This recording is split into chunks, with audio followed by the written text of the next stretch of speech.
que en Galicia obedecen a distintas orígenes, pero que temos medios públicos de carácter autonómico, medios públicos de carácter estatal, medios públicos tamén municipais, e que en función dese origen tamén a utilización da lingua se gradúa de forma diferente. Pero, en todo caso, cunha importancia vital nos últimos 35 anos da historia deste país, no que se caracteriza, entre outras cousas, por unha ausencia manifesta de medios privados en galego ou pola pouca utilización do idioma propio nos medios de comunicación audiovisuales máis privadas. Para iniciar este debate vamos a facer 3 intervencións simultáneas e logo abrimos un coloquio cos asistentes e para iso vamos a darlle a palabra en primeiro lugar a Paulino Novo, que é un doutor en filoloxía e é responsable dos servicios lingüísticos da Televisión de Galicia. El ten a palabra. Ben, boas tardes. Tinha previsto traer aquí para a primeira parte unha exposición así un pouquiño da historia, pero creo que na anterior mesa, sobre todo, Xoán Monteiro fixo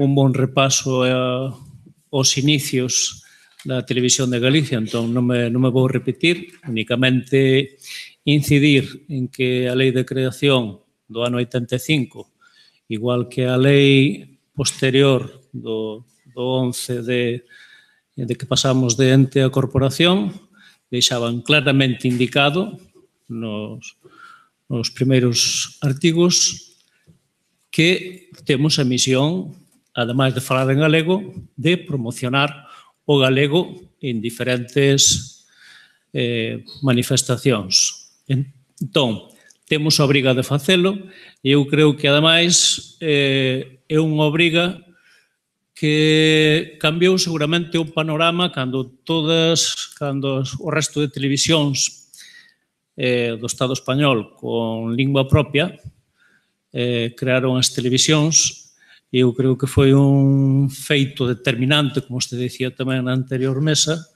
de cara a unha normalización. A unha normalización entendida amplamente.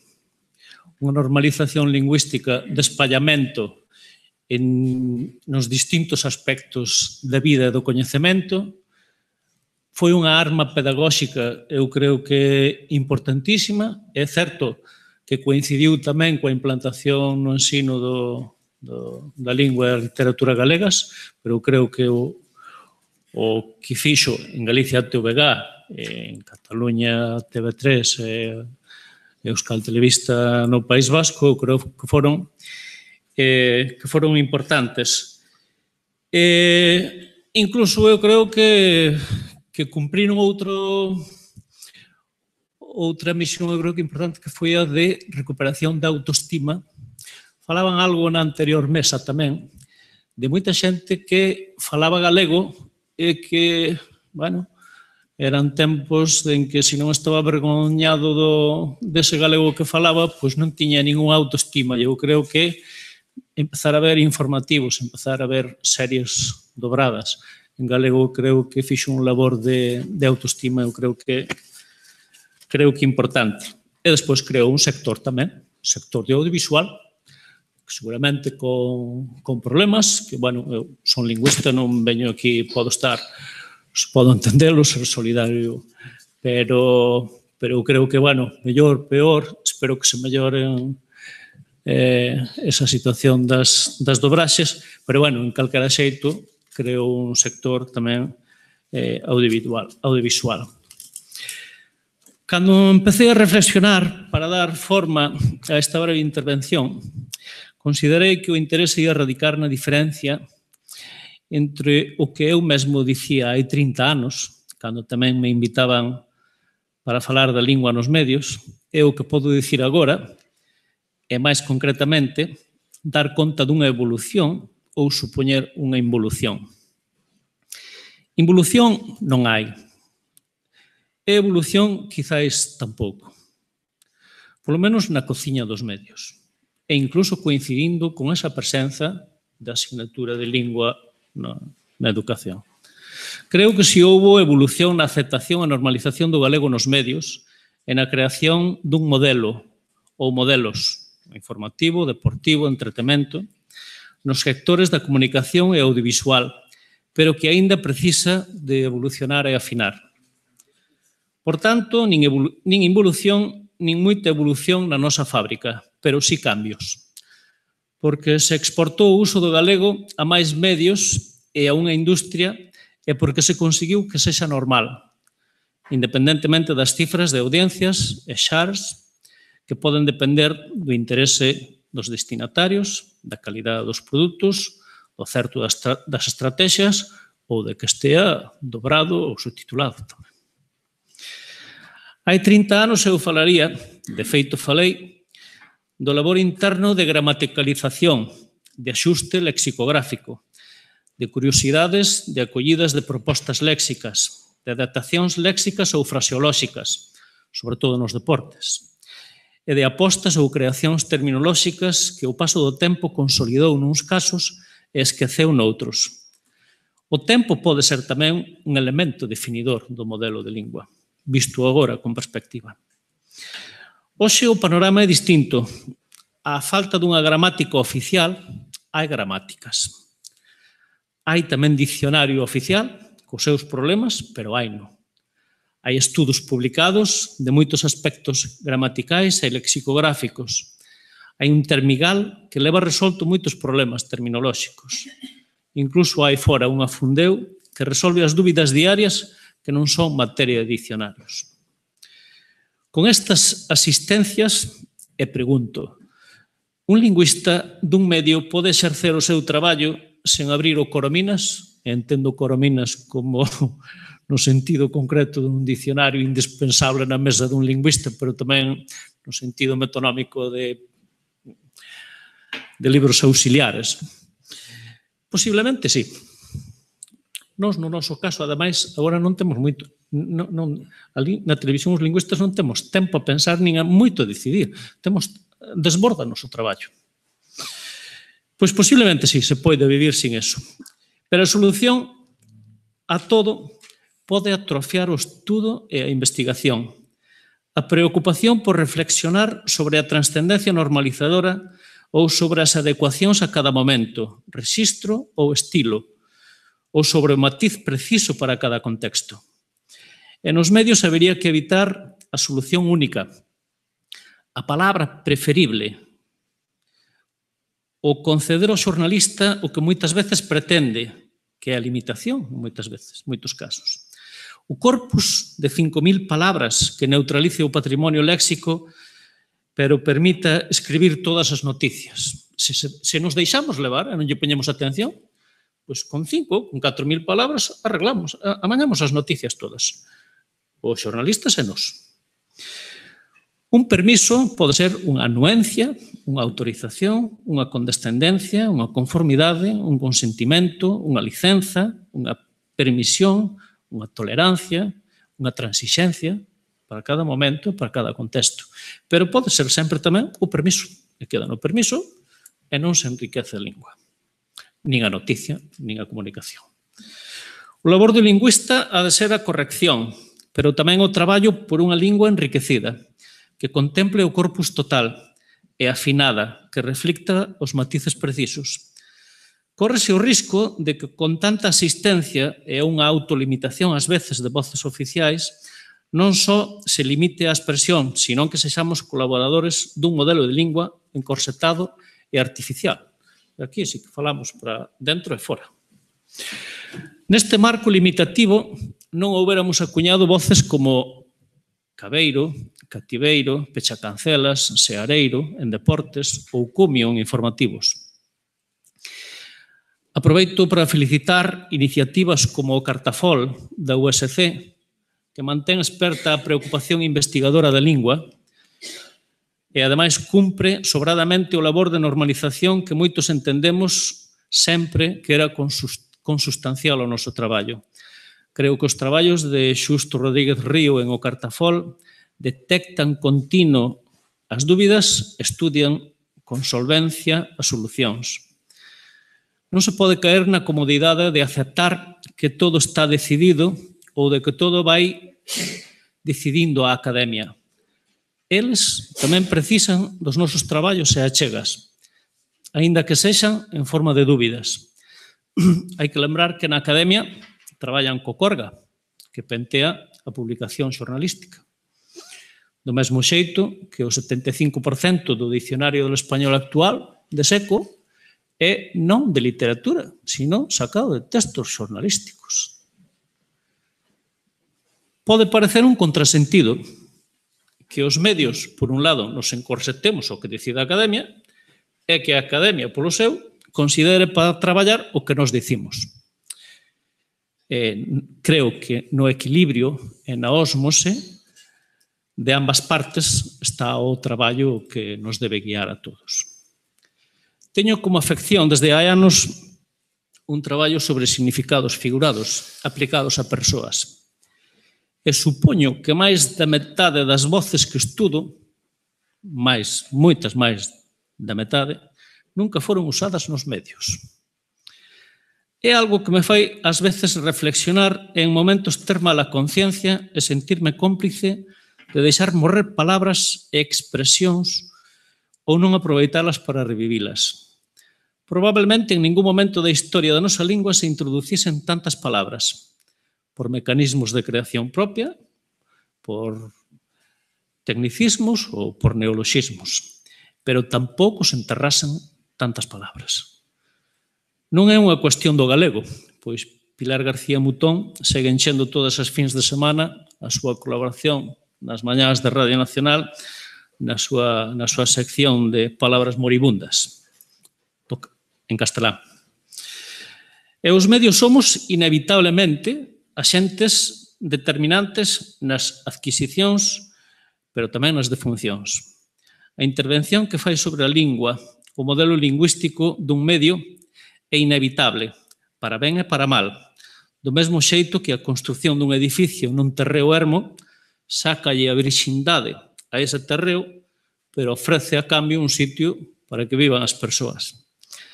Calquera que sexa o modelo de lingua que se use, sempre neutralizará ou eliminará variantes, pero ofrecerá unha proposta común. Pasa algo co baile tradicional. Luar conseguiu popularizar bailes que estaban perdidos e popularizar tamén na maneira de normalizar o baile, que se interesase moita máis xente e a xente que estaba interesada que coñecese outras manifestacións. Pois constatouse hai tempo que tamén tiña unha normalización perversa, se se quere, porque ao aprender algúns puntos de baile mataba algúns propios, anulaba, neutralizaba algúns propios. É o problema que ten. Ou te quedas no ostracismo e te cerras co teu, ou se aprendes outros, corres o risco de ceder ou de perder algo do teu, non? É iso, é inevitable, se non optamos polo ostracismo, é a incomunicación, que é a palabra para usar hoxe aquí. En todo caso, haberá que establecer certos filtros, que ás veces a propia sociedade delimita.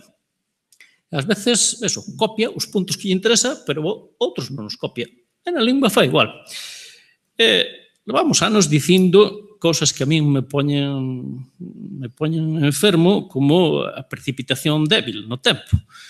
O febre. Aquí temos centos de palabras para non usar ese calco do castelán. Pero, bueno, sabiamente, a xente non usa a precipitación débil. Usámoslo, usan só algúns xornalistas.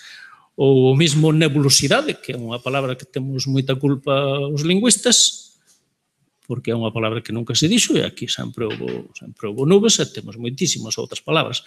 Pero a xente non o di. Entón, bueno, colle algunhas cousas, pero non todas. Pero, ollo, falaba dun momento actual de incorporación de voces. En cambio, podemos estar no momento de menor creación de palabras con xenio galego.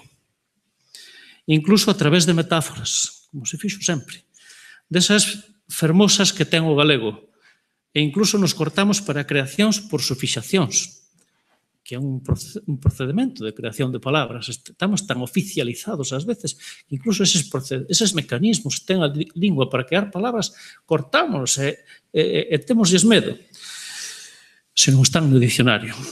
Algo que nunca preocupou, nin debe preocupar aos falantes.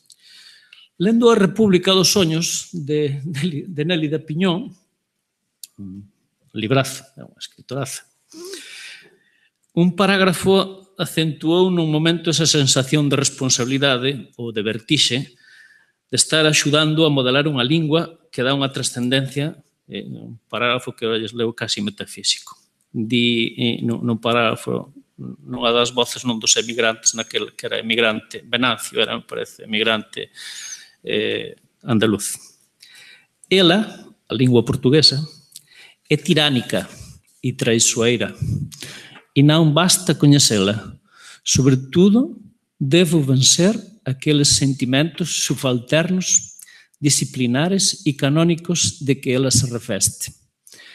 Esta lingua lusa, como todas as outras, menos mal que son todas, organizouse de forma a impedir que o povo a tome así e rompalle os grillóns. Os señores da lingua, isto asusta, sempre temeran que o povo convivese con aquela camada subxacente da lingua, capaz de conducilo á apostasía do imaginario, á liberdade. Temos na man, estamos definindo algo que ten unha trascendencia importante, non? Pero, bueno, que a trascendencia, bueno, destes arrepentimentos eu tiño un moi claro que confeso que me sinto culpable ou cómplice do aoísmo, que tamén sempre estuve en contra del, e agora, pois, eu ali teño que escribir ao, entón estou axudando a un fenómeno novo na lingua que é o aoísmo, entón, deso sí que me sinto culpable. Pero, bueno, quedan outros aspectos da lingua. A fonética non fomos capaces de inculcárllela aos profesionais do xornalismo, de que asuman que forma parte do oficio. Incluso vou máis aló. Agás excepcións, non hai moita consciencia de que a lectura da noticia forma parte da actividade xornalística. E aquí sí que, isto digo antes de escribir, antes de que escoitara a anterior mesa, e aquí sí que os profesionais da dobraxe nos deron sempre unha lección, independentemente dos graus de calidade, pero fonéticamente, pois nunca sempre deron un nivel, en xeral, máis alto que os propios profesionais da casa. En xeral. Sempre foi superior, en xeral, a calidade oral das dobraxes. A culpa compartímola, guste ou non, co sistema educativo, coas facultades tamén da comunicación. E outra disciplina desatendida é a prosodia, que nos ocupa tanto tamén a dobraxe, a radio e a televisión. Concretamente, a entoación.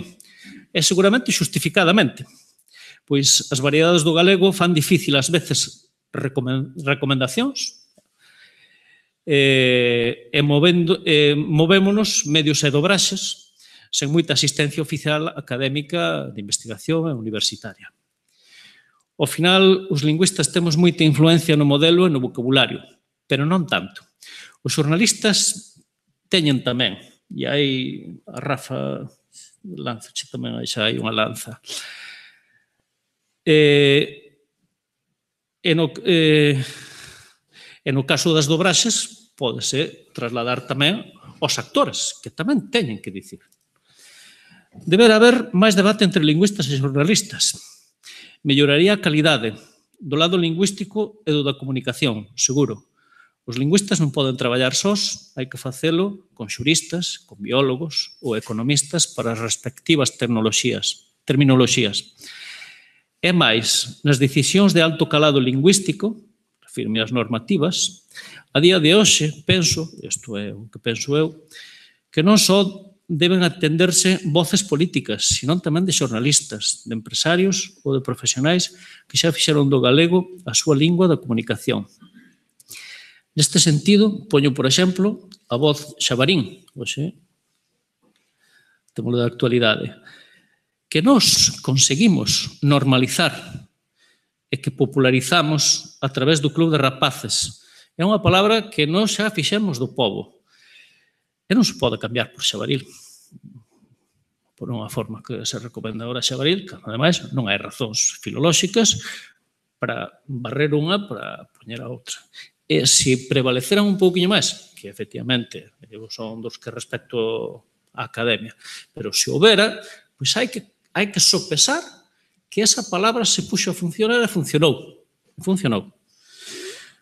Volvo das influencias.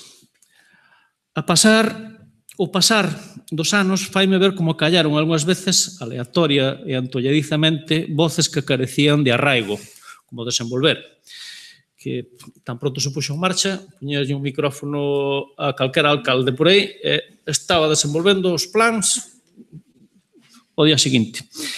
E non houve maneira de facer prender outras sobradamente xustificadas. Eu tuve unha guerra persoal coa Topar, na acepción de estar, de permanecer, non? Que efectivamente é unha acepción que está nos dicionarios, pero que sempre considerei antietimolóxicamente. Intentei frenar, polo menos frenar, non prohibila, pero freala. Non o conseguín. Bueno, vale. Claro que para o éxito ou o fracaso influe de maneira determinante a intención de chamar a atención na proposta. A nebulosidade que falaba antes nunca vai callar. O salón de penteado fará que definitivamente, isto é o que opino, senón quedamos para dentro de 10 anos, definitivamente abandonemos a outrora académica perruquería e decidamos directamente usar peluquería. É delituoso será unha máis desas palabras que só usaremos a radio e a televisión en antena.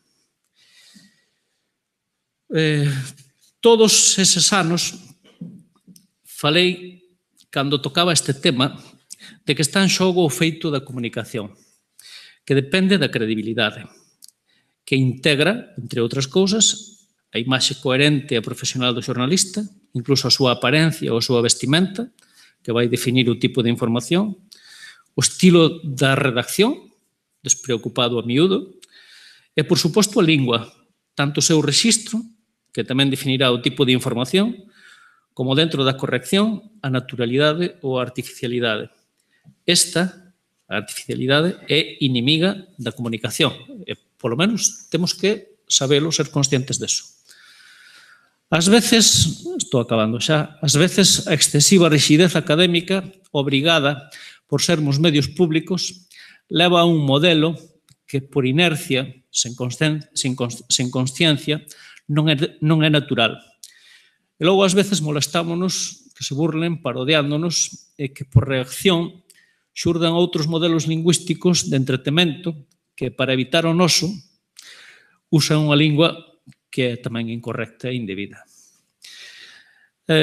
Para resumir, a maneira de conclusión, a todos nos debe preocupar non só a corrección que ás veces se entende como responsabilidade laboral que temos, sino a trascendencia como normalizadores e como definidores dun modelo lingüístico, a lingua do doga, a lingua das sesións do Parlamento ou a lingua das aulas da universidade non ten a trascendencia que ten a lingua na radio e na televisión.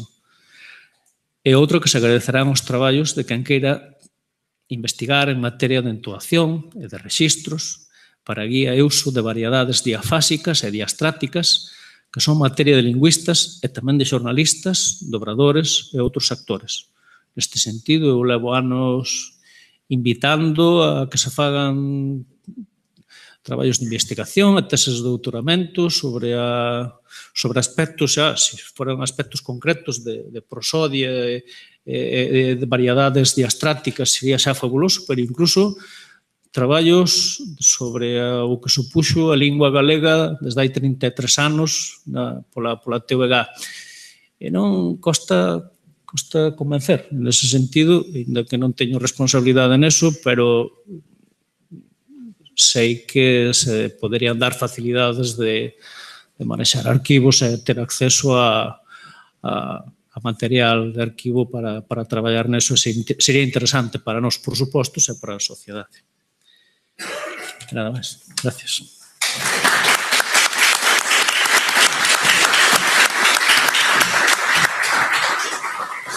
Moitas gracias a Paulino pola súa intervención. E agora vamos a un medio de maior proximidade, a Radio Municipal, e para iso temos con nos a Enrique Sanfiz. Enrique é un histórico do medio, ele é xeógrafo, historiador de formación, pero é un home que está no mesmo nacemento da Radio Municipal en Galicia, autor dun libro clave sobre a Radio Municipal, local e pública, e unha persona que estuvo ligada desde o seu nacemento á Radio Fene e actualmente ocupa ou preside a Asociación de Medios en Galego e tamén a MUGA, esa asociación de radios municipales de Galicia, emisoras que teñen en moitos casos unha dependencia dos concellos, pero que forman unha rede moi interesante desde o punto de vista da comunicación, posto que fan unha labor de servicio en lugares onde os restos dos medios non cubren informativamente esas zonas e, ademais, o fan en galego. Enrique, tes a palabra. Boas tardes. A vaca do pobre pace en calquera arredor. Eu veño aquí falar da vaca do pobre. Agradezo o convite ao Consello da Cultura de Xosé Ramón Pousa por vir aquí falar e agradezo naturalmente a todas as persoas asistentes o seu interés. A vaca do pobre pace en calquera arredor. Hai outro dito tamén en torno á vaca do pobre que di que traballar a dúas mans, traballar arreo e traballar como a vaca do pobre. Penso que os dous ditos ilustran acerca do significado da vaca do pobre, que eu intuyo, sin estar completamente convencido ou asegurado diso, que a vaca do pobre debe de ser o colmo da discriminación porque non só non ten leira propia donde pacer, sino que ten moita fame e por eso se di que a vaca do pobre pace en calquera arredor. E os medios en galego temos que deixar de ser a vaca do pobre. Queremos deixar de ser a vaca do pobre porque o idioma galego, como calquera lingua neste século XXI, precisa dun sistema de medios potente para sobrevivir. O sistema actual, eses 60 medios dos que nos falaban pola mañá, dos que nos falan os profesores Nicolás Xamardo e Iñaki Zabaleta no seu estudio, ese sistema deses 60 medios carece, ao noso xuízo, carece da potencia que sería necesaria para afrontar os retos da globalización. Non somos unha potencia, pero tamén é verdad que hai brotes verdes.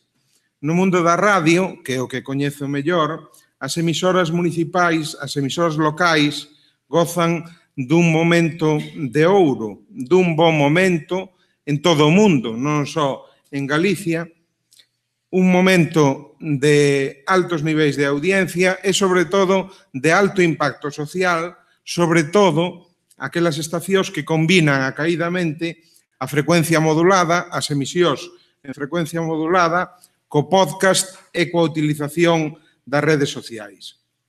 Vayamos por partes. Redes sociais.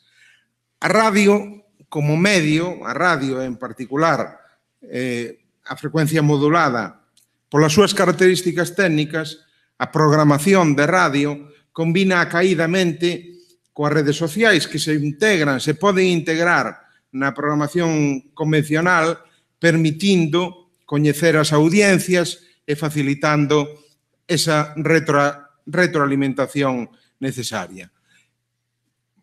Vou poñer dous exemplos de dúas misturas desa radio tradicional coas redes sociais, dous exemplos de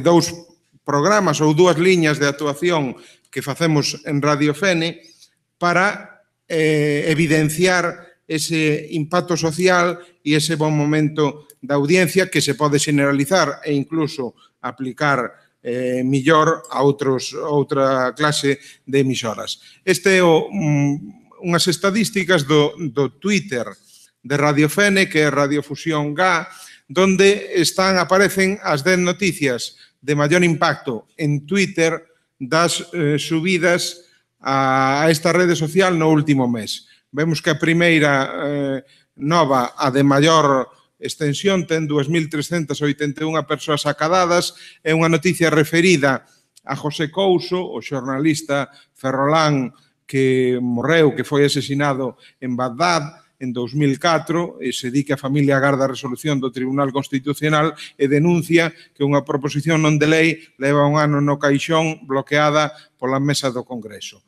Outra das noticias, a segunda, 2.020 persoas acadadas, fala de A Banda da Loba, Cuarta Xusta, Abelas Ainas e Mamá Cabra son hoxe en Sons de Nós. Unha lista de música feita en Galicia, de éxitos que inserimos diariamente na nosa programación. A terceira nova é unha nova que fala David Álvarez, de que Pipi Medias Longas é un canto de liberdade. É unha noticia que fai referencia a unha tertulia, a un club de lectura que facemos en Radio Fene, Radio Fusión. En este caso, veu o home que fixo a traducción que verqueu ao galego a esta historia de Pipi Medias Longas e que mantivo esa tertulia connosco, e esa é a referencia dese programa. Noutra rede social, en Facebook, tamén aquí aparecen as últimas, o impacto das noticias novas subidas a esta rede social nos últimos 10 días.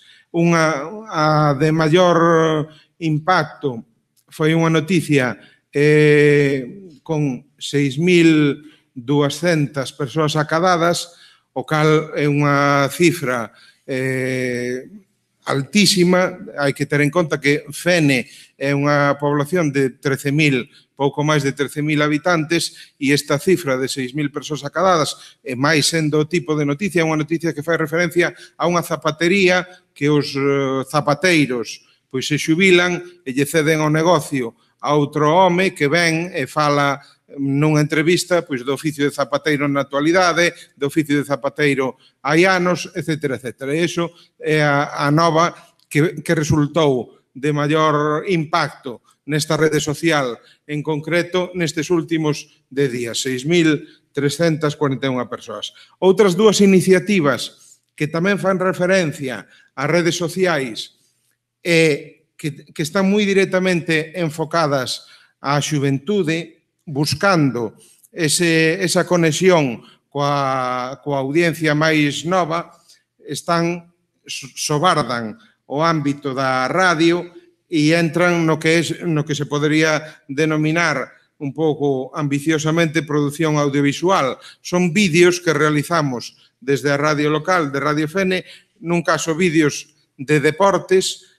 Temos un acordo cos equipos de fútbol base da localidade, subimos ás redes grabacións breves de 30 segundos gravándolle aos rapaces que practican o deporte ao remate dos partidos. E esas grabacións, eses vídeos, tamén teñen un éxito notable nas redes. E outra das iniciativas tamén destinadas a conexión con esa audiencia máis nova é un acordo que facemos puntualmente e periódicamente cos colexios do municipio. Fixemos con ocasión do Día de Rosalía e con ocasión agora do próximo Día das Letras Galegas un acordo cun colexio, e os rapaces de cuarto e quinto de educación primaria os levamos aí alí, o monumento ao camiñante descoñecido de Barallobre, un monumento dedicado á cultura galega, con bancos dedicados cada un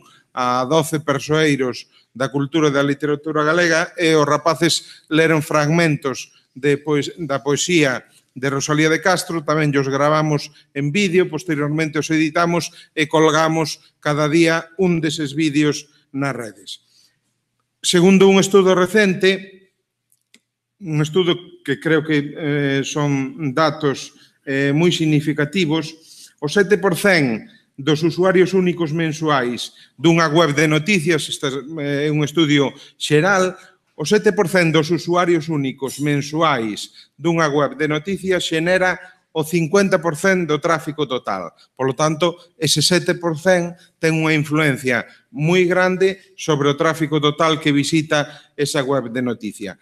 A inteligencia artificial e as redes sociais son, polo tanto, ferramentas fundamentais para saber de xeito prácticamente inmediato as preferencias da audiencia. Eso está moi explorado polas grandes corporacións, pero os medios de comunicación e os medios de comunicación pequenos, como é o caso da maioría deses 60 medios en galego, tamén poden utilizar estas ferramentas.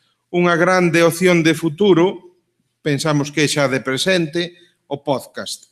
A BBC leva producindo e colgando na súa web podcast desde 2004.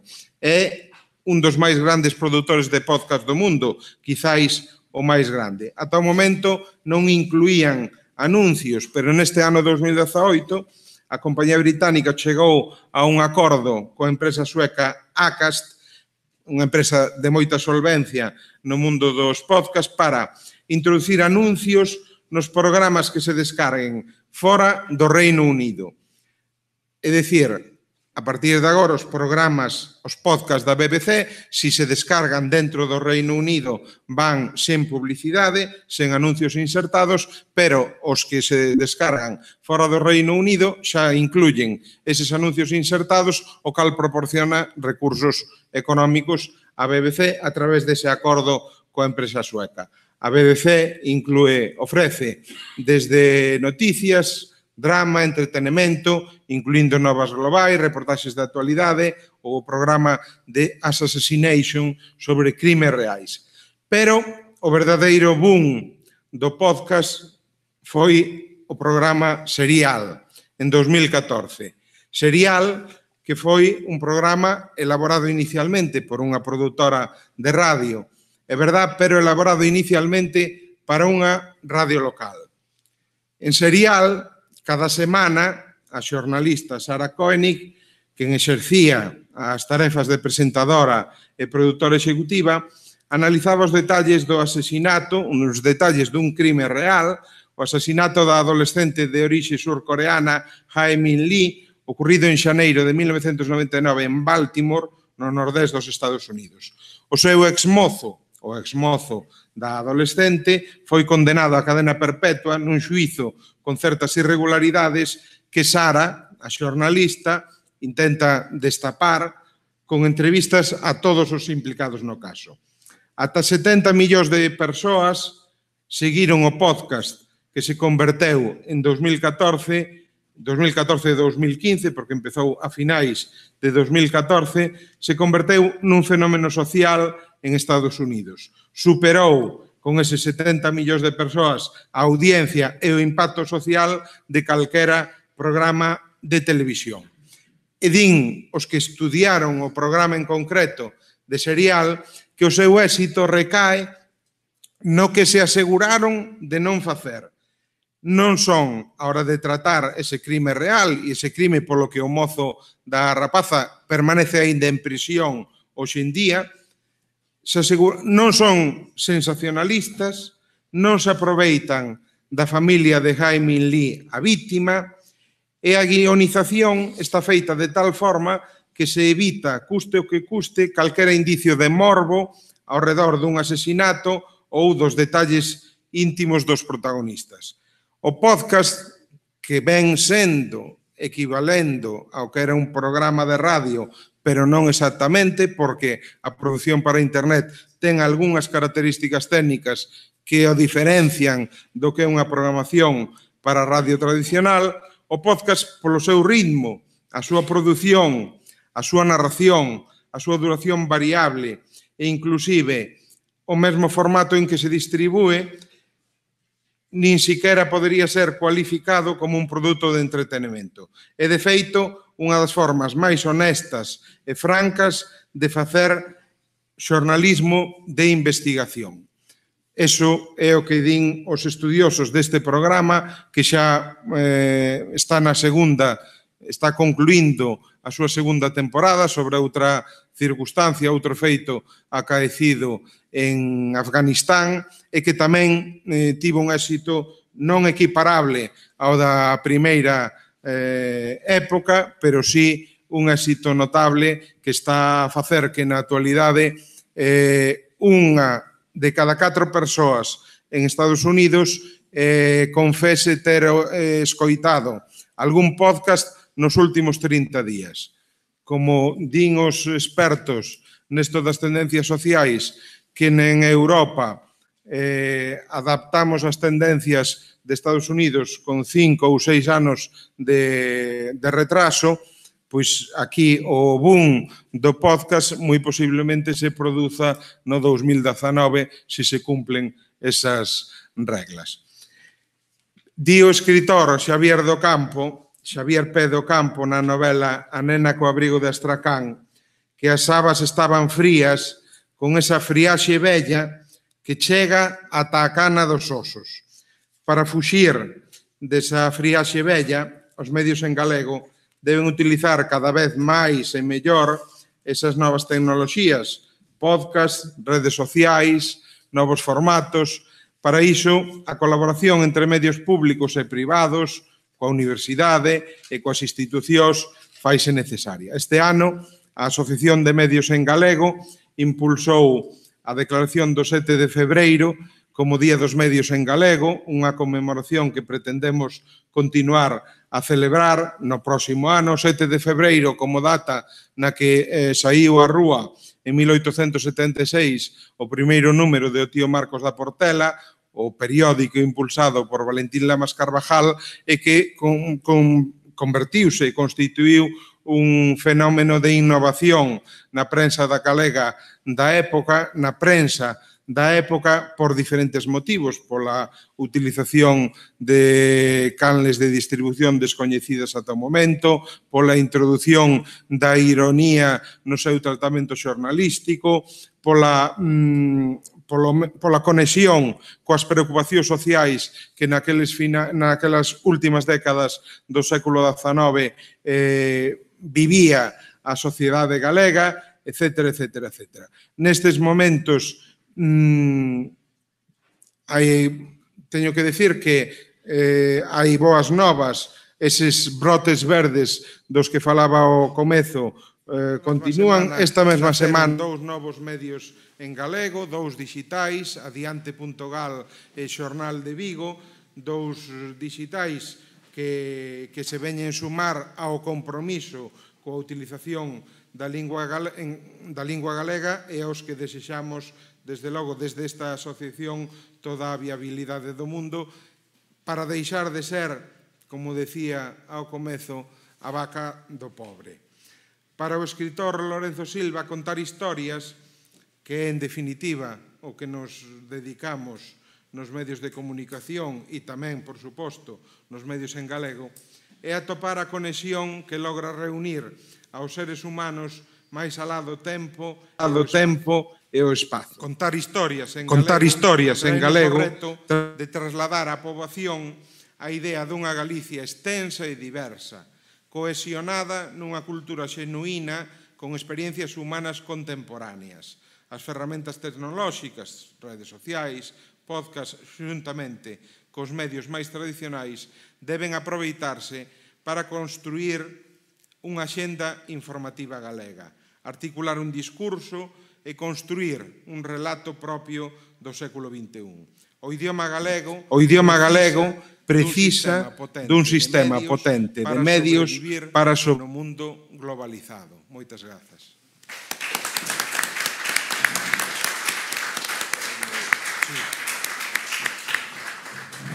Gracias, Enrique. A último eslabón dos medios públicos en Galicia está constituído por ese conxunto de emisoras que forma Radio Nacional de España en Galicia y Televisión Española.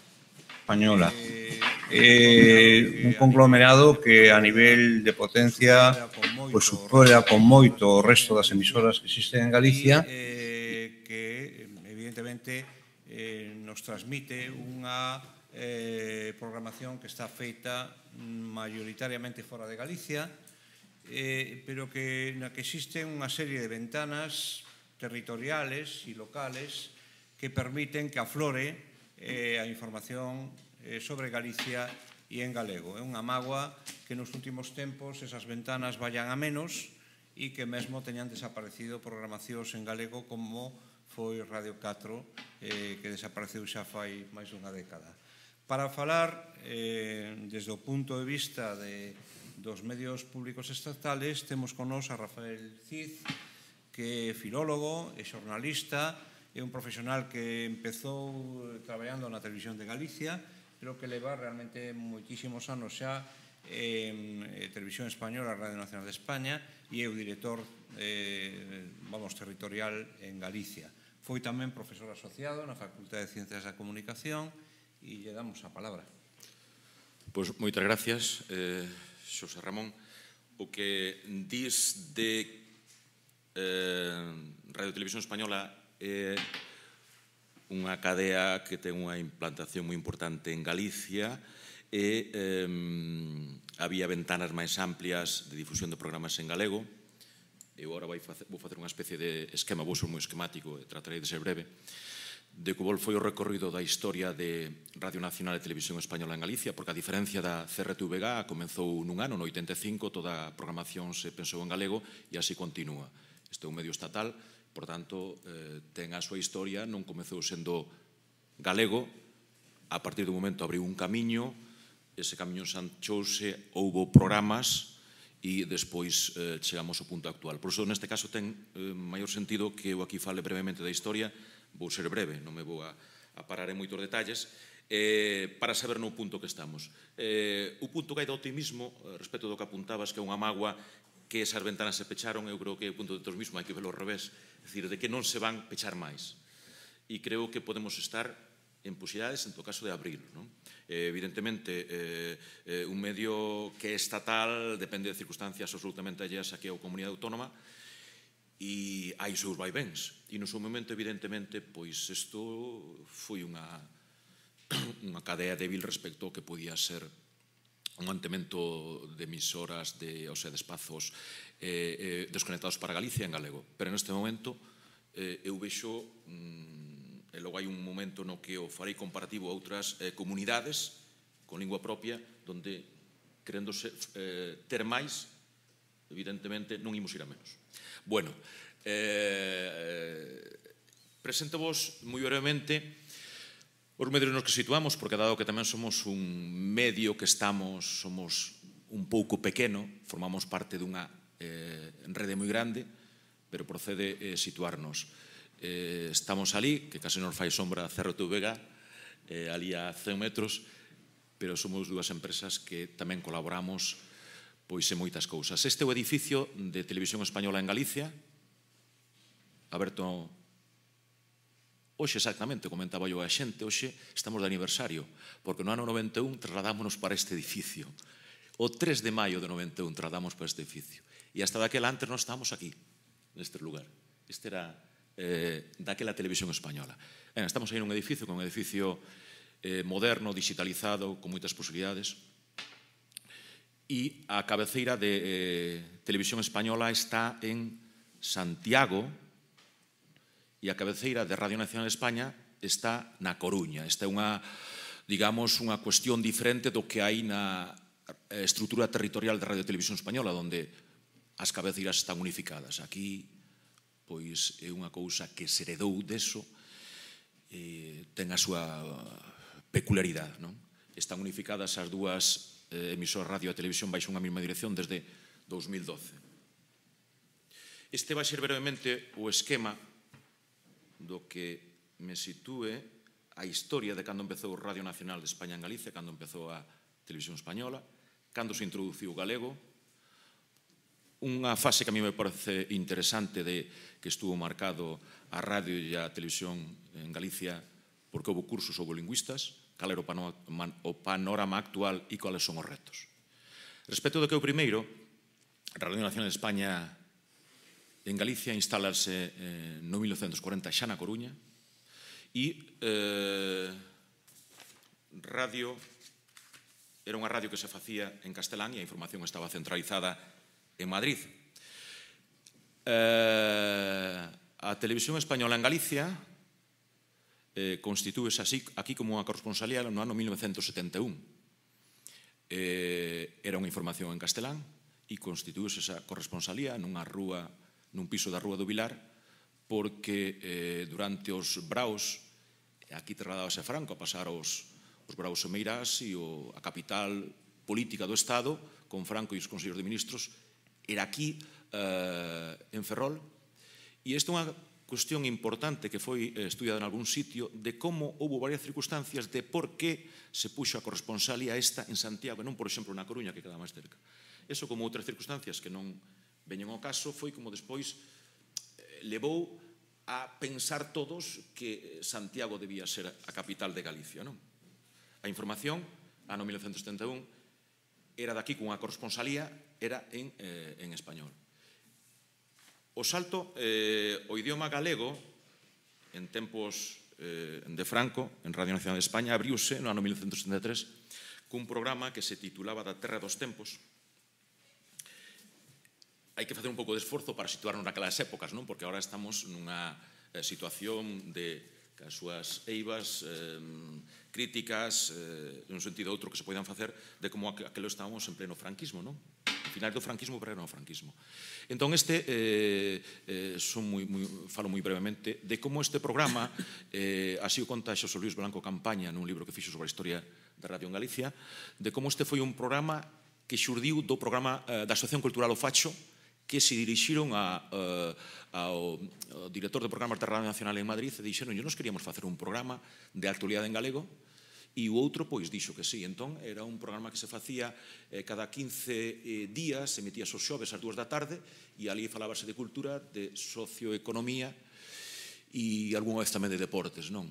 Ese programa durou ata o ano 1978, cando xa era un panorama un pouco máis favorable, estábamos no tardo franquismo, Franco xa morrera, e entón había máis libertades, e xa despois houve outros programas que lle colleron un pouco o testemunho e continuaron con eso. Foi en torno ao ano 1980, cando Radio Nacional de España ten unha desconexión en Galicia, en galego, dali a pouco engádese outra media hora, con programa sectorial de actualidade, o agro, de deportes. E antes citaba este Pousa o de Radio 4, non? E xa foi un salto cualitativo cando no ano 1985 se abre esta cadea toda en galego, todo o horario, desde as 7 da mañán ás 12 da noite, non? E isto fíxose un pouco a inercia do que había en Cataluña con Radio 4, que xa se comenzara a emitir no ano 1975, non? Ocurriu despois en que a cadea de Radio 4, que tamén tiña a súa sede na Coruña,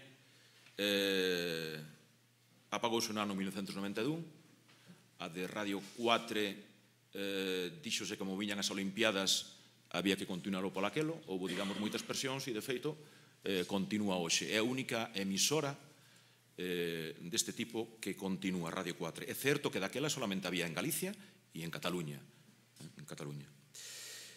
Isto en cuanto a Radio Nacional de España. Por tanto, cando abriron ese camiño foi no ano 1973 con ese salto importante no 80, despois no 85. E no 80, na televisión española é no ano 74, cando comeza a emitirse en galego, nun programa Panorama, que logo pasou a chamar Panorama de Galicia, e houve unha figura que foi importantísima para que se comenzaran a emitir noticias en galego nese Panorama, que foi Luis Mariñas, non? Luis Mariñas, que foi un director deste centro territorial, e comenzaron emitindo noticias en galego, primeiro as de cultura, que era máis admisible, despois as noticias sociais, logo as noticias institucionais, políticas, e houve un momento en que todo era en galego excepto as noticias militares, non? As noticias militares. Eu acordome sendo alumno como un meu profesor, que era un digamos, un gran loitador por o galego, foi daquelas persoas, ao mellor algún daqui lle sona ou non, como el nos falou dunha campaña que estaban facendo recollendo sinaturas para que todo o panorama de Galicia fora en galego todo, non? Fora en galego todo.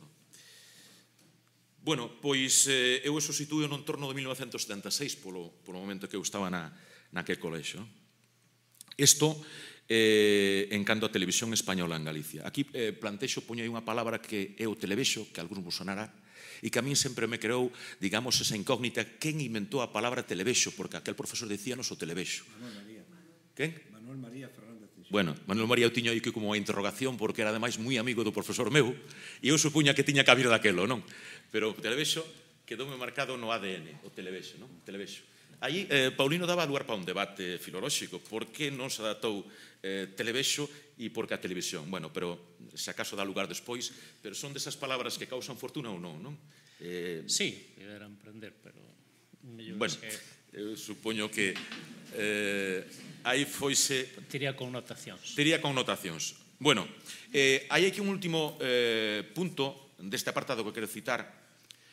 E aí, Paulino antes referiuse a él cando falaba do papel normalizador da CRTVG, e eu creo que non se pode deixar pasar por alto o que tuvo Radio Nacional e Televisión Española de normalizador do galego, que foi moito antes, Logo, evidentemente, collou a preponderancia a CRTVG, pero en momentos moi difíciles como a radio e a televisión, Radio Nacional e Televisión Española en Galicia, pois empezaron a falar en idioma galego, non?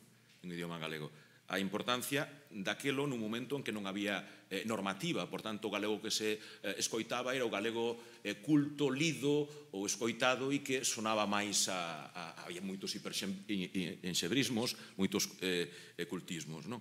Por tanto, quero destacar eso, o papel fundamental de Radio Nacional e Televisión Española para normalizar o idioma. A finais do franquismo, na transición é ata mediados dos 80, que cadra cando xurde a CRTVG, que ademais, a súa vez, tamén é o afianzamento da normativización, non?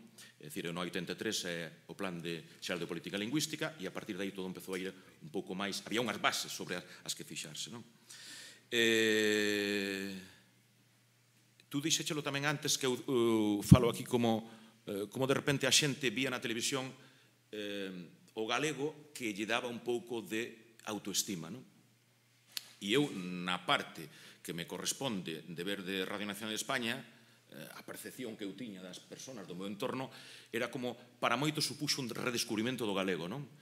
Pois que non lle tiña aquela estima, que, en fin, que non tiñan asentado cuáles eran unhas normas mínimas, e entonces, bueno, pois tiñan algo como de referencia, A partir de aí, evidentemente, xa ca CRTVG, eu asistín a aqueles momentos iniciais, no 85, que eu empecé ali, por tanto, a partir de aí coexistiron os dous medios, e xa cunha presencia moito máis importante a CRTVG. Pero non quero deixar de citar o que supuxo de apertura de camiño por parte de Radio Nacional e Televisión Española.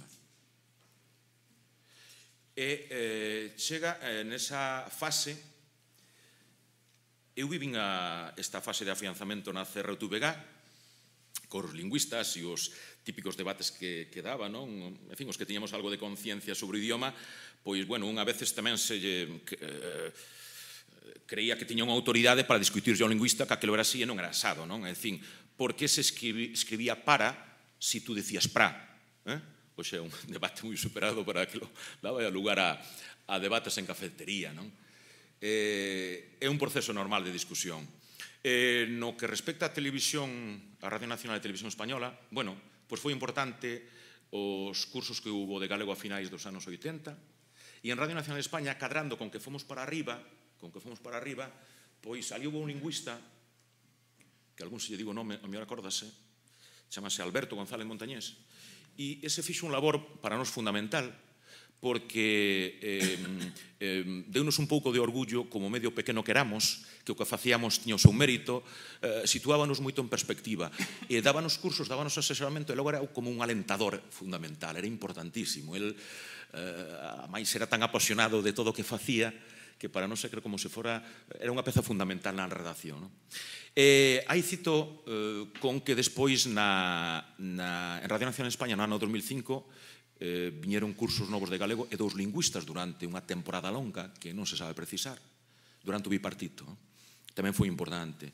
E por citar algunha anécdota, o que me contan, porque eu daquela non tiña conocimento da Radio Nacional de España, é que aí tamén o papel dos lingüistas, eles insistían en que, en vez de decir bipartito, que había que decir bipartido, non? Que era como máis propio. Bueno, eso daba lugar a chanzas pa aquí, pa ali, según me decían, ninguén lles facía caso, non? Eles seguían escribindo bipartito, non? Bipartito, bueno. Panorama actual en Radio Nacional de España e Televisión Española en Galicia. Eu sitúo aí que o cambio de século houbo un certo... e cos cambios normativos, no ano 2003 houve un cambio de normativa, houve uns cambios que foron progresivos, aí a xente no meu medio quedou algo desorientada, non? Por un lado, naquela época non tiñamos lingüistas cos que nos asesoraran ou discutir de todo, como discutíamos no seu momento, e aí creou certa desorientación, non?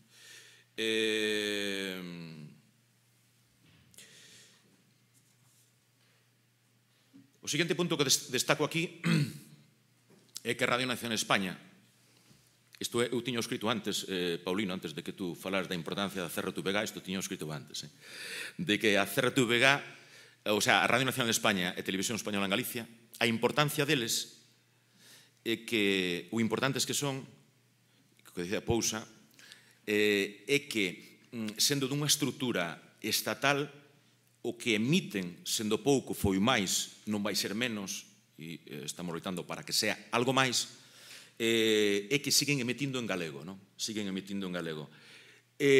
Para Galicia en galego. E despois tamén é importante porque é o único medio que fai. No resto do Estado é o único medio que proxecta de forma sistemática unha imaxe determinada de Galicia. E podes decirvos, digamos, con xente con conciencia do que quere transmitir, non?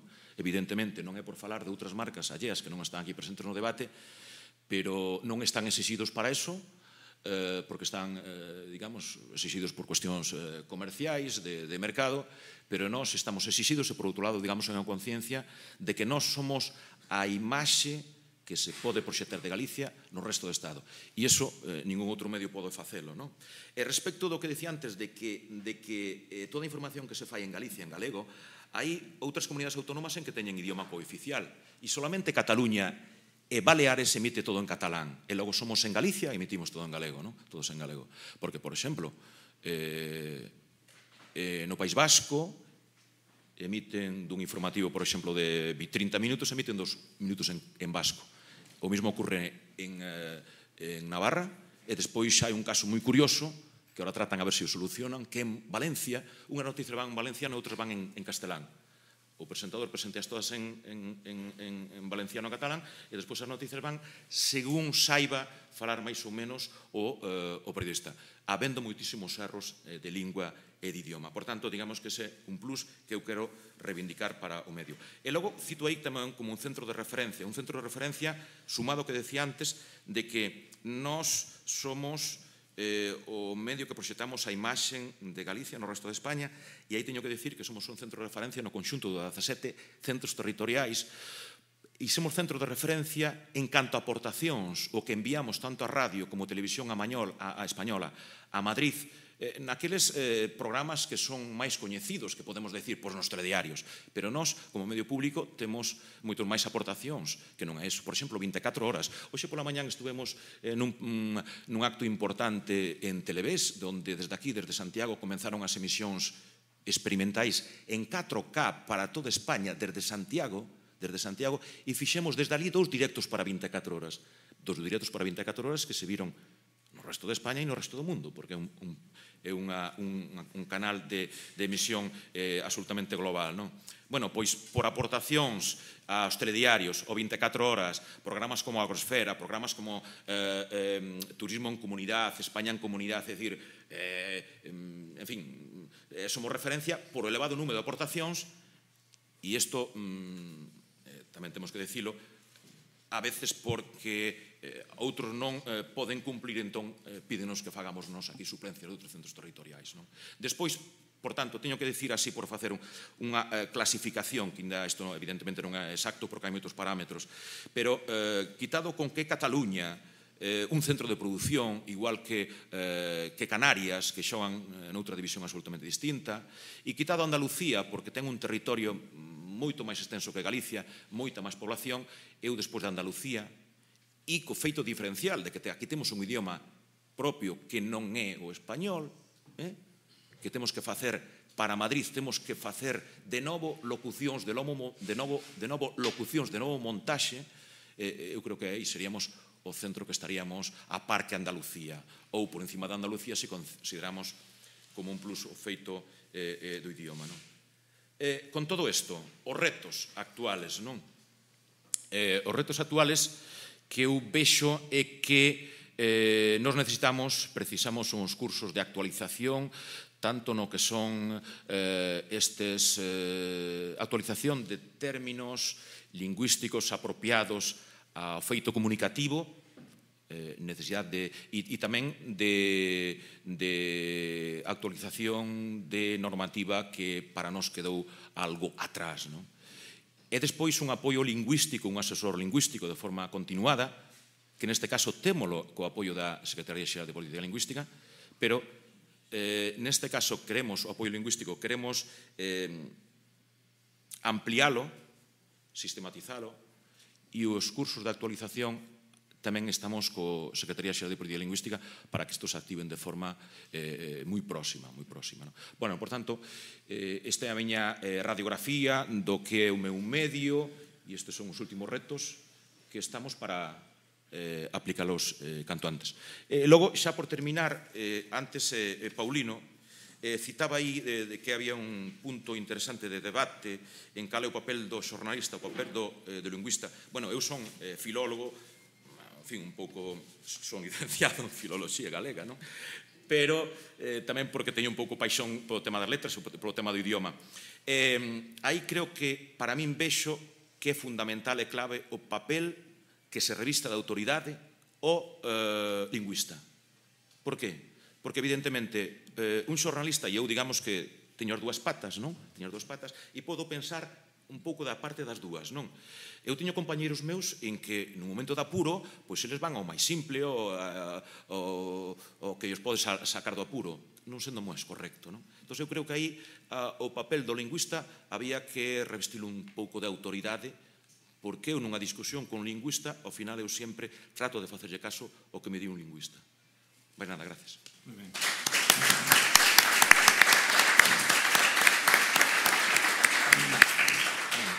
Grazas aos tres ponentes, creo que hai material abondo para un debate, así que teremos tempo para 2 ou 3 intervencións nada máis, pero adiante con que se atreva a iniciar o...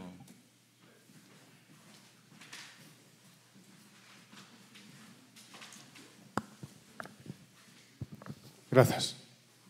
Bueno, eu estou en calidade aquí de actor de dobraxe, aínda que tamén teño a inmensa fortuna de picar de vez en cando no outro eido do visual. Quería facerlle unha pregunta a Rafael e outra a Paulino. Os lingüistas, os cursos de lingua que tiñades na radio, os lingüistas tiñan competencia fonética? Refírome, non eles, que supoño que sí, senón poder sobre a vosa competencia fonética ou simplemente sobre a escrita? Non sei se me explico. No meu caso, sí. É dicir, eles tiñan competencia fonética, explicaban e trataban de aplicalo. No, eles xa supoño, pero... Trataban de que a xente o aplicara. E creo que maioritariamente sí se conseguía. Hai unha cousa, e antes aquí non citei, o feito de que o meu é un medio estatal, aquí hai profesionais que viron trasladados que non son galegos de nacemento, e iso notase evidentemente naquelas cousas que son máis definitorias, pois o unha, os enes velares, en Ourense, non? E tal, e esas son cousas que, non sei, e a min a veces chámanme, incluso familiar, oye, pero non eres capaz, oye, mira, en fin, é unha cousa que temos que non debe. Pero sí... A pregunta é por algo, eu son moi pesimista, eu creo que o galego acábase pronto. Porque vexo que a xente cada vez fala peor, os nenos, os cativos, os rapaces cada vez falan peor ou non falan, e nos medios que son os que máis normalizan o idioma, pois aquí hai varias compañeiras e compañeiros do mundo da dobraxe, levamos, entre aspas, sufrindo os controis lingüísticos 30 anos, Somos o mellor galego da TVG e somos, digamos así, os máis controlados. Entón, como antes Paulino decía que están hasta arriba de traballo, eu pensaba, pero que fan os lingüistas da TVG? E claro, non caía en que tedes que revisar, supoño, todas as noticias redactadas, corrixir, porque non vos dan competencia ou non queredes, bueno, supoño que vos non quereredes, pero supoño que é a tele que non vos dá competencia sobre o resto das cousas que salen pola tele que non é dobraxe. Porque o que normaliza é escoitar a alguén falar e falar ben. Non un subtítulo que a mellor non sabe nin como lelo. Entón, sabemos de sobra, nós sabemos, os compañeros e compañeras de dobraxe, que somos o mellor galego da TVG, pero desde hai 30 anos. E dá pena ver, eu teño unha sobrinha política que é madrileña, quixo aprender galego e deixou de ver a tele porque di, pero que falan aí? E non estaba vendo precisamente unha película, ninguna serie. Entón, quería, non sei, saber un pouco se, como decía Rafael, se corrixides os locutores, pero a fonética, porque xa sei que os textos máis ou menos están ben escritos. Nós non podemos dicir nin a conxunción máis o artigo da forma K en unha película. Temos que dicir qua, vale? Se imagínate o grado de exixencia que temos na dobraxe desde hai 30 anos. E as comparacións arrepían co resto do que sale pola tele. Entón, por eso son moi pesimista. Non sei se me podes aclarar un pouco se se controlan os locutores, se se controlan os presentadores, porque o que se escoita por aí dá moitísima pena, non? Sí, bueno, antes de que me fixeras a pregunta, eu xa falara da calidade que viña de fora, que superaba a calidade oral que tiñamos dentro. Na radio, eu estuve en anos de lingüista na radio podes controlar un pouquiño máis. É menor aquelo, son 3 ou 4 estudios, e efectivamente non paras de corrixir, pero podes estar escuitando tamén unha radio e despois falar cos locutores. Na televisión é máis complexo. Non damos correxido todo, ás veces non damos correxido todo o escrito que se fai. De conta que atendemos toda a televisión, ao lado administrativo, todo o que se xera. A literatura toda. É moito directo. Despois, tes cantas cabinas de montaxe tes. Non podes ter un lingüista por cabina de montaxe. E podías ter unha persoa facendo seguimento sobre o que se emitiu para facer algo de informes. Eso facémolo, tense feito toda a vida e faise de vez en cando. Agora mesmo estamos en mínimos, nos máis difícil. Pero, bueno, cun equipo como teñen en TV3, seguramente de 20 ou 20 e pico lingüistas, pois poderías facelo. Pero tampouco, creo que tamén os lingüistas temos que corrixir o que está escrito e teríamos que estar tamén investigando sobre algo que, bueno, anunciaba aí na miña exposición, de que hai moito traballo que ten que estar por detrás dese traballo rápido que temos que facer continuamente. Entón, que teñamos xente para corrixir, que teñamos xente para traballar por detrás, que teñamos xente para facer seguimento. Non a temos. E facémolo, en todo caso, sempre dependeu dos lingüistas. Os lingüistas fomos, desde o primeiro momento, fomos como apóstolos. Sempre entendemos que o papel de lingüista era corrixir, pero tamén normalizar e andar por detrás. Eso, normalmente, na historia que temos a de lingüistas, máis ou menos, pero sempre foi algo que saiu dos lingüistas. En algúns casos conseguiríamos, outros non. En todo caso, fixemos o que puidamos. Había outra pregunta,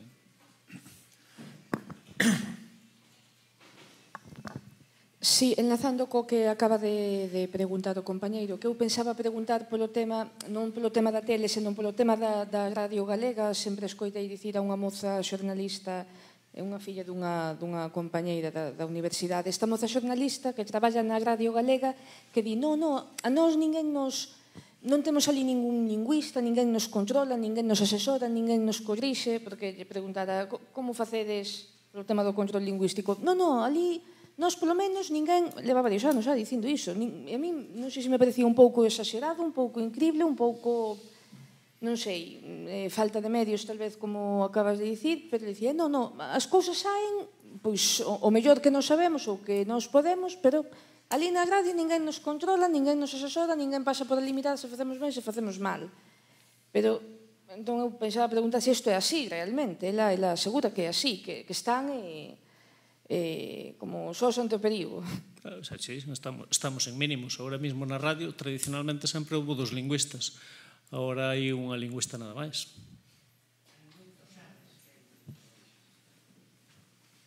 Pero, bueno, hai outra para internet, hai unha en produción allea, dous en produción allea, outra en programas, e o resto informativos de televisión, que digo, repárteste así un pouquiño, pero, bueno, efectivamente, agradeceríamos que houbera moitos máis. E seguramente pois se notaría tamén na calidade, claro, pero, bueno, eu nesa petición sumome a ti, pero... Unha persoa o sea, un lingüista diso, unha lingüista para toda a Radio Galega, toda a programación. Sí, toda, 24 horas, na radio agora mesmo só hai unha persoa, unha lingüista. E vai seguir así ou pedides, non sei. Eu fago o meu traballo e cumplo, pero non depende... A sensación que la traslada como traballadora allí, que cada quen pode facer é colle peta, falando mal e pronto. Que non hai ninguén que... No, pero é que eu non decido cantos lingüistas ten que haber. Eu se houbera, ahora mismo son coordinador deles, eu se houbera máis repartíos, pero ahora mismo é o que hai, eu non podo facer máis, pero non é unha cuestión miña. Eu, por min, súmome a túa petición.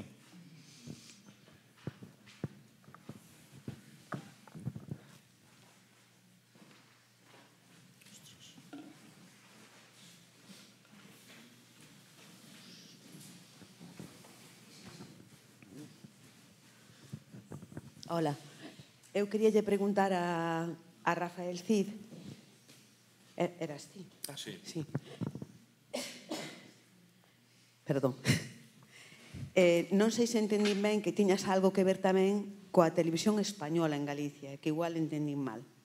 Sí, é que son da televisión española. Queríache preguntar, porque no ano 86, na televisión española en Galicia dobrouse en concreto foise co vento. E daquela comentaran que ia haber máis programas dobrados, que ia haber horas para nenos, que, bueno, todo aquilo foi unha fantasía. A miña pregunta é se nas expectativas da televisión de Galicia, perdón, da televisión española en Galicia, bueno, son dúas preguntas. Esta é a primeira. Cabe a expectativa de que algún día, lonxe de minguar os contidos en galego, pois volva a haber a esperanza de que haxa unha programación longa, ou, pois, por, non sei, de media tarde ou de algo así, e volva a haber dibuixos animados, películas, programas variados, digamos, non? A outra pregunta, só é que son tres. A outra é, comentabas que había unha locutora, por exemplo, non, que decía en Ourense, nunha ocasión. A miña pregunta é, e despois deso, que veu? Porque no meu traballo se dis nunha ocasión e en Ourense, ata que saibas dicir en Ourense e nunha ocasión, non volves traballar. Tamén lle quería preguntar, bueno, esta vai de revés aí para Paulino, non sei por que a xente vos considera o corpiño. Quero dicir que parece que o lingüista o dá solucionado todo. E o lingüista, en teoría, é para corrixir erros de xente que sabe falar o galego, pero que puntualmente ten determinadas carencias ou determinadas eivas. Non sei por que a alguén se lle ocorre pensar que xente que non fala o galego, nin ben, nin mal, nin pouco, nin nada, con un lingüista ao lado, sí que é capaz de falalo. Porque eso solamente ocorrería, como ti supoño que pensarás, co galego, porque co francés, co italiano, co alemán, non ocorre. Digo eu, non? E a terceira, non sei a quen lla quero facer, a calquera de vos, sería, ou a cuarta, xa vou pola cuarta, bueno, non sei se a darei ademais fiado ben, porque é unha pregunta que teño desde hai moito tempo, non sei nin ben como facela, pero como a xente da miña idade xa pasamos por bastantes historias, gustaríame preguntar se vos recordades, que seguramente algún de vos ou desde a miña xeración e o recordaredes, a Xan das Bolas, que era un personaxe, bueno, Xerardo recórdao, é un personaxe que había na televisión española e que, bueno, había grandes alporizamentos do persoal cando ese home saía nas películas e tal. Digo isto para ver se ha sido fiado a pregunta. A pregunta é, facendo un exercicio de imaginación, sodes capaces de pensar que opinaríamos da televisión que estamos vendo en Galicia se non a fixéramos os galegos e nos viñera dada desde fora? Esas eran as miñas preguntas.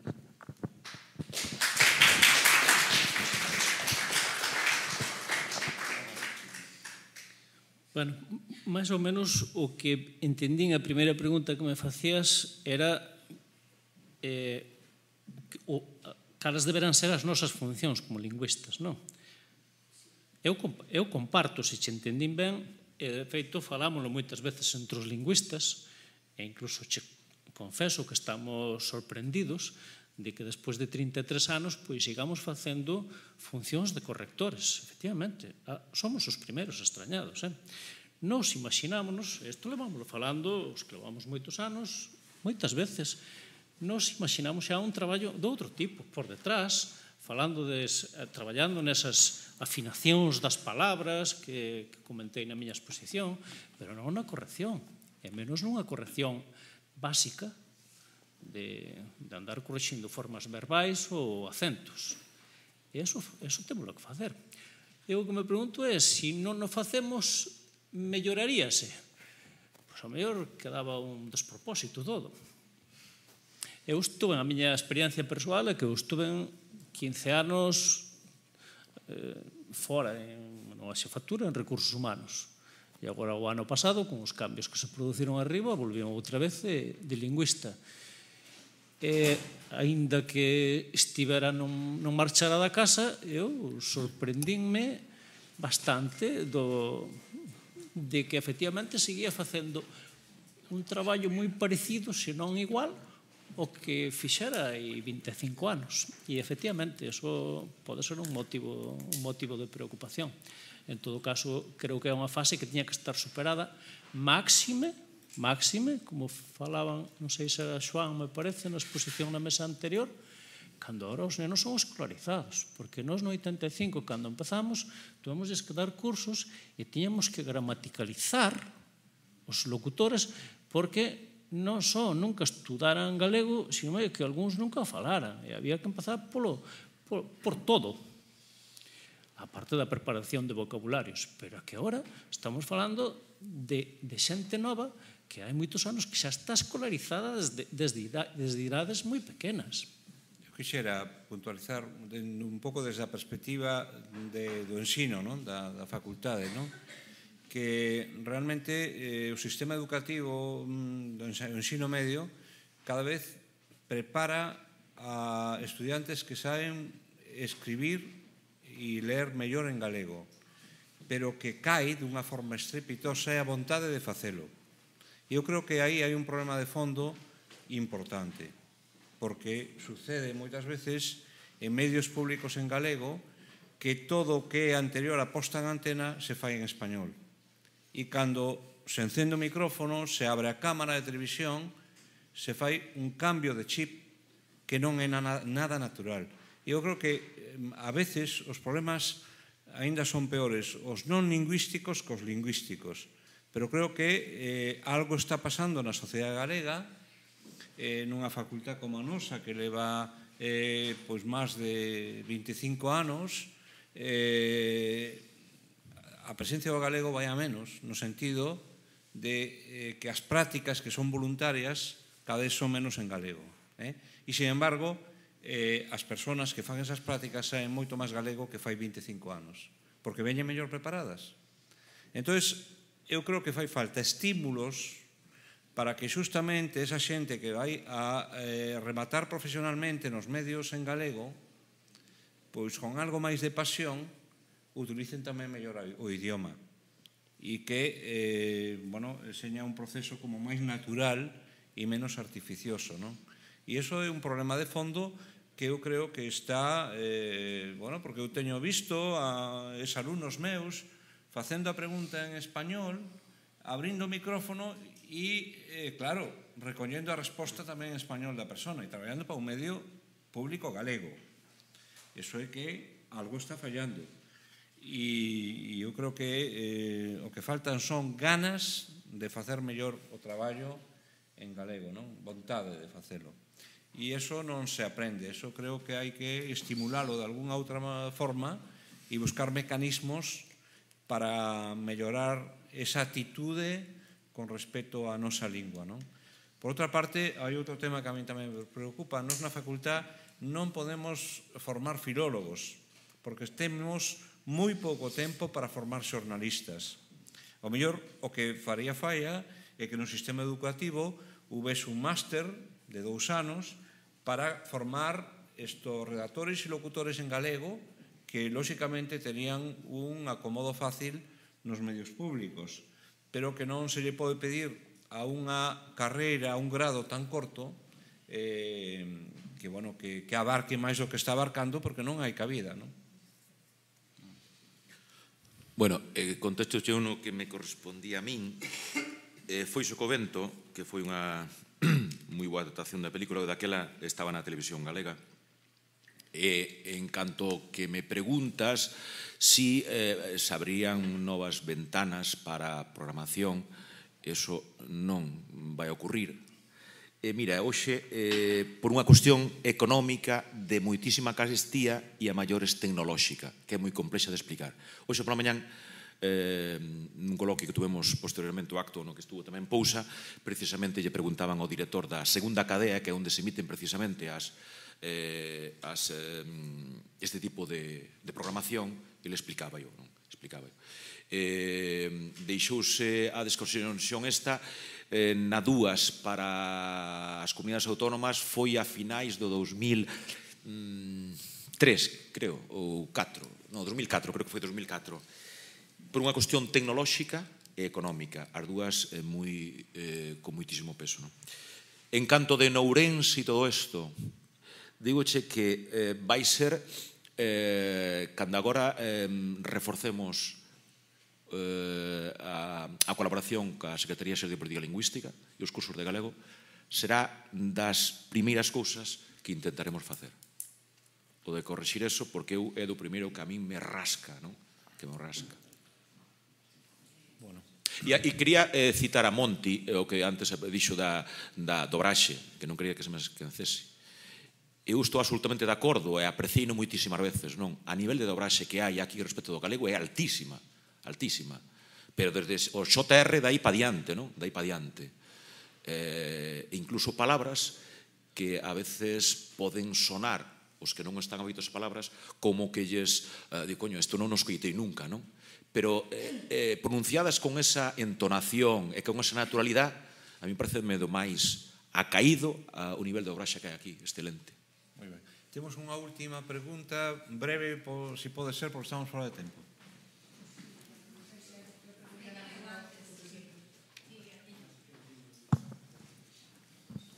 Si, eu quería comentar que, veño de xantar a mediodía con unha persoa que traballa no audiovisual, concretamente nunha desas produtoras externas, que o que me contrasta un pouco é que se lle chame produción interna a algo que está totalmente externalizado en mans de empresas con ánimo de lucro, cando mellor tamén non debería estalo.